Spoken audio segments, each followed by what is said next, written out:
You want to support Roland Martin Unfiltered? Be sure to join our Bring the Funk fan club. Every dollar that you give to us supports our daily digital show. There's only one daily digital show out here that keeps it black and keep it real. It's Roland Martin Unfiltered. By going to RolandMartinUnfiltered.com, you can make this possible. All right, folks, let's talk about Baltimore. Remember, it was a year ago when we had a pastor from Baltimore right here on Roland Martin Unfiltered, who was at the White House, who spoke, who stood next to Donald Trump when he announced the opportunity zones. He talked about what that was going to mean for cities like Baltimore, investment in those areas. A year later, that pastor has said nothing has happened. Not a single dime has come into the area that he's been focused on, and he is not happy about it. He is frustrated. But remember, I told you this was going to happen, and I said we'll see what happens. Joseph Pinion, here's what is interesting. Trump keeps touting opportunity zones, but here's a black pastor who stood next to him who says nothing has happened a year later. This man lies and lies, and you got to ask the question, what the hell? Look, I think we have to separate the two issues from the president's unfortunate inability to tell the truth and what's happening right now with the opportunity zones. I think realistically, opportunity zones represent a tremendous opportunity. This once in a generational time for us as people of color to actually reinvest in our own communities. I think what's transpiring right now is this disconnect between people thinking that there is somebody coming to save them once again. That's not what's happening. And realistically, the only places where, quote unquote, people are going to be coming to save people with opportunity zones are places where there's a ton of money to be made. That's New York City. That's Miami. That's D.C. There are places where there are people who don't look like us who can come there and make a lot of money. But for places like Baltimore, for places, like rural America, for places like Rochester and Buffalo, New York, we have an opportunity to invest in our own communities, to grow our own wealth. And I think that that is something that has not been communicated clearly to people of color. And I think that that is ultimately why you have people like this pastor, you have people all over America saying, I hear the opportunity, but I don't see any results. Mustafa, this is no shock. Again, I told folks, beware of the Donald Trump black photo op. HBCU presidents, happened to them. Now it's happened to these black folks with opportunity zones. He's running around talking about Baltimore, trashing Baltimore, and he's done nothing. You sure did tell folks, and they should have listened. And they should have also listened to that old quote that says that when someone shows you who they are, believe them. Donald Trump has never invested in our communities unless there was something that he was getting out of it. And the thing that's really interesting is that the president, when he is actually in his office, is in Washington, D.C.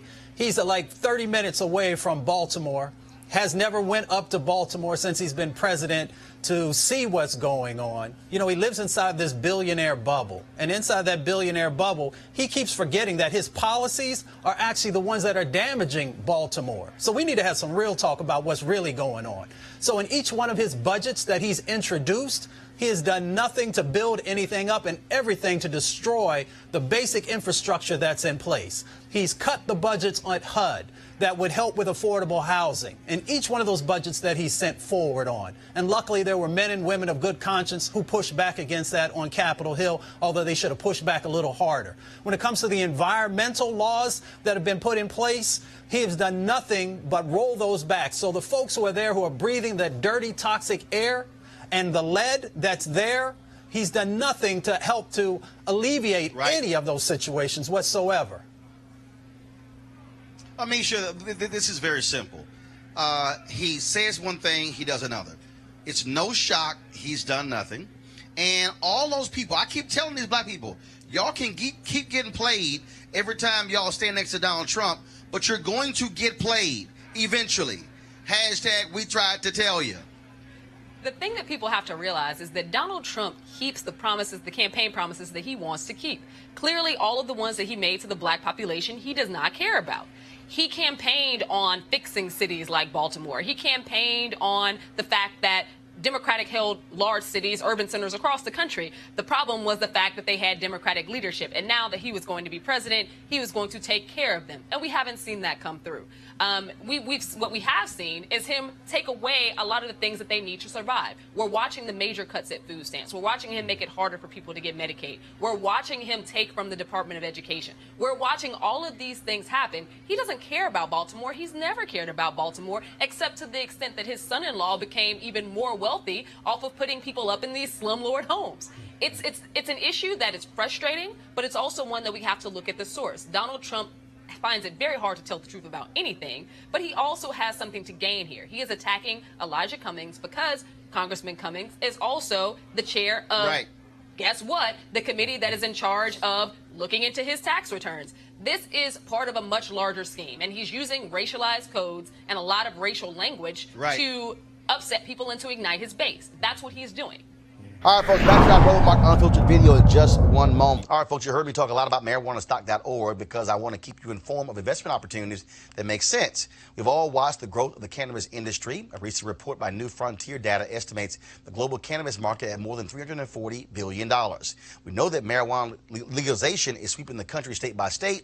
We also know that marijuana has a good cousin, the hemp plant, with a much higher concentration of CBD. That means hemp gives you all the medical benefits of marijuana without getting you high. Until recently, hemp farming was practically illegal in the United States and heavily regulated by the DEA. However, the 2018 Farm Bill changed all of that, making it legal to grow hemp CBD in the U.S. and creating one of the largest commodities worldwide. And they need land to grow all of the plants. Folks, it's real simple.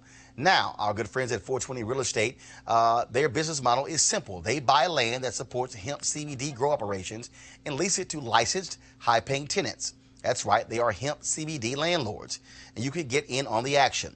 Now, 420 Real Estate has decided to do something special for the Roland Martin Unfiltered family. Originally, the minimum investment level was $500, but right now you can invest in the crowdfunding campaign for as little as $200. That's right, as little as $200 up to $10,000.